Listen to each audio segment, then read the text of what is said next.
Hello everyone, नमस्ते। हजुर सन्चै हुनुहुन्छ होला।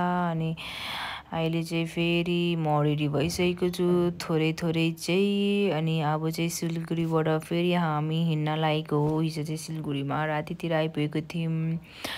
अनि एकदमै धेरै थाकेको थिएँ। मैले तपाईँहरूलाई भनेको थिएँ सिलगढीमा आउँदा त राति त्यस्तै 10 बजिसकेको थियो। होटलहरू खोज्दै रात परिसकेको थियो, त्यस्तै 12 नै बज्यो सुत्दा ओर्दा है। अनि एकदमै धेरै थाकेको पनि थिएँ। त्यस्तो राम्रो राति मैले भिडियोहरू पनि बनाउन पाइनँ। अनि अब चाहिँ म रेडी हुँदैछु जानको लागि। अनि राति चाहिँ एकदमै धेरै थाकेकोले गर्दा है भिडियो पनि बनाउन पाइनँ। अनि फेरि भिडियोहरू पनि यस्तो भइरहेको छैन, धेरै रेगुलरली पनि भिडियोहरू अपलोड गर्न पाइरहेको छुइनँ। अब यताउता भइरहेको छ।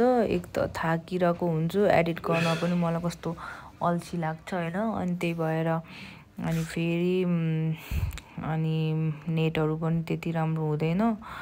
अनि त्यही भएर अब भिडियोहरू पनि एकदम धेरै ग्यापमा भइरहेछ नि त, अपलोडहरू पनि। अनि यताउता भइरहेको छ। सो अब यस्तै छ, के गर्नु होइन।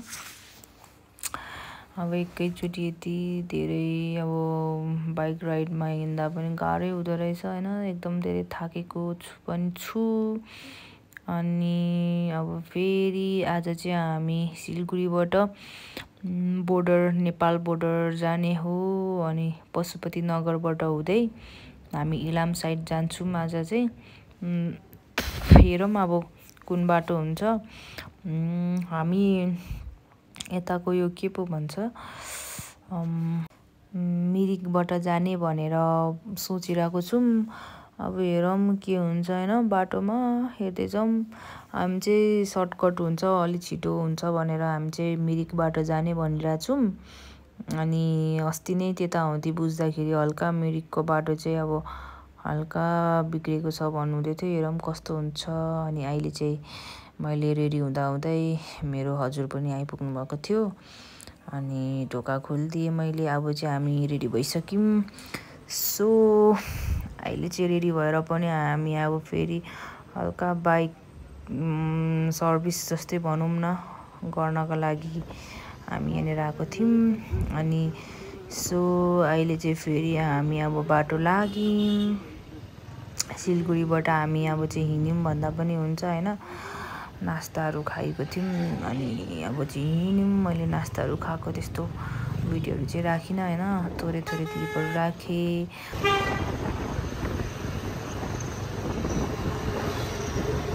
अब चाहिँ हामी लाग्यौँ है। अनि हेर्नु न, हामी चाहिँ मिरिकबाट जाने भनेको थियौँ नि त, अब सर्टकट बाटो हुन्छ भनेर। तर हामीले त्यहाँनिर 2-3 ठाउँ बुझ्यौँ। अनि अब सबैजनालाई सोध्यौँ मिरिकबाट जाँदा कस्तो हुन्छ भनेर।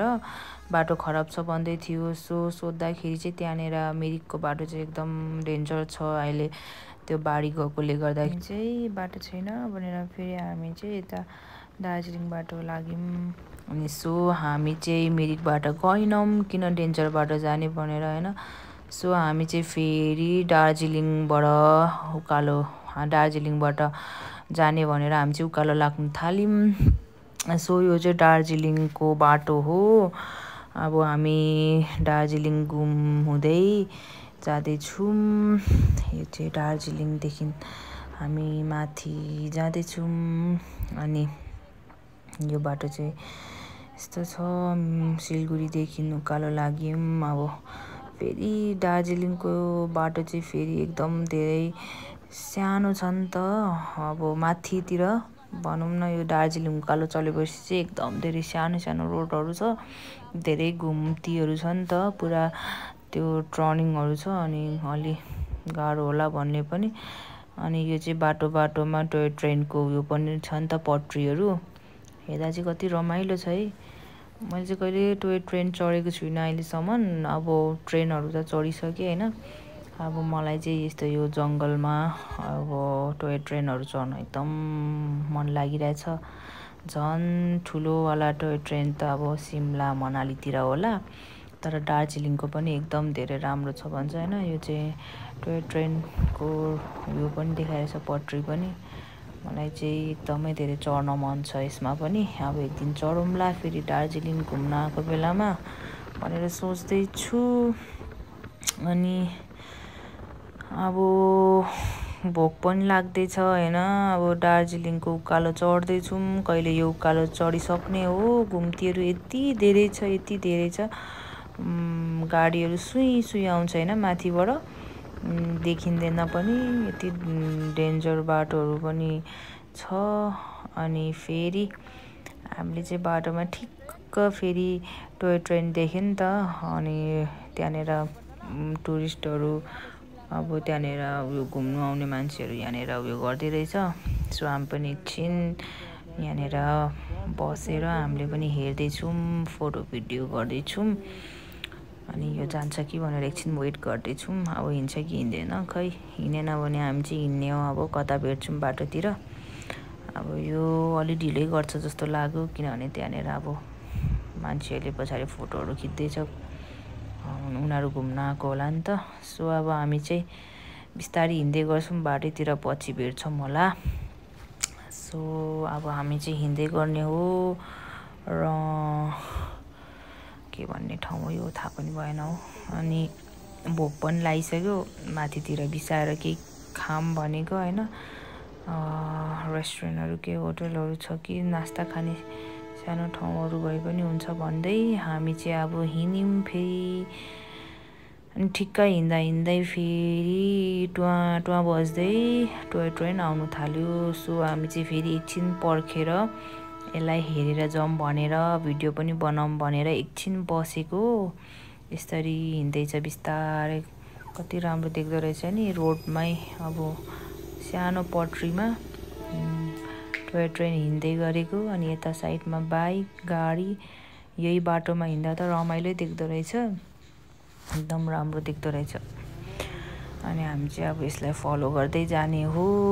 अनि यो चाहिँ फेरि रोडमा पनि हिँड्दो रहेछ, पटरीहरू छ नि त। अनि फेरि यो जङ्गल भएर पनि हिँड्ने हो के। अब यो चाहिँ जङ्गलतिर लाग्छ, हामी चाहिँ रोड भएर जान्छौँ। फेरि कति ढिलो हिँड्दो रहेछ। अहिले चाहिँ फेरि हामी खाजा खाने ठाउँमा रोकेको छौँ। मलाई चाहिँ एकदम भोक पनि लागिरहेको थियो। बिहान हामीले के चियाहरू खाएर निस्केको थियौँ। अनि फेरि हामी चाहिँ अरू पनि मगाएर खाँदैछौँ, त्यतिले मात्रै चाहिँ अगायौँ न, धेरै नै भोकाएको रहेछौँ दुईजनै है। अनि फेरि हामीले चाहिँ अरू पनि मगाएर खाँदैछौँ, दुईजना गफ गर्दै खाँदै थियौँ। अनि फेरि दार्जिलिङमा त चिसो पनि रहेछ, तल सिलगढी बिहारमा यति गर्मी थियो। अनि यहाँनिर चाहिँ ठिक्क वेदर छ नि त। अनि गफ गर्दै खाँदैछौँ। अब यो खाएर हामी चाहिँ फेरि दार्जिलिङ उकालो चढ्ने हो। अब चाहिँ अलिक खुसी पनि लाग्न थाल्यो, अलि आनन्द पनि हुन थाल्यो। अब नेपाल बोर्डर आउँदैछ भनेर मनमा है खुसी पनि लाग्दैछ। अब त पशुपति नगर आइहाल्छ नि त, अब यहाँबाट धेरै छैन। सो हामी चाहिँ अब खाएर फेरि हिँड्ने हो।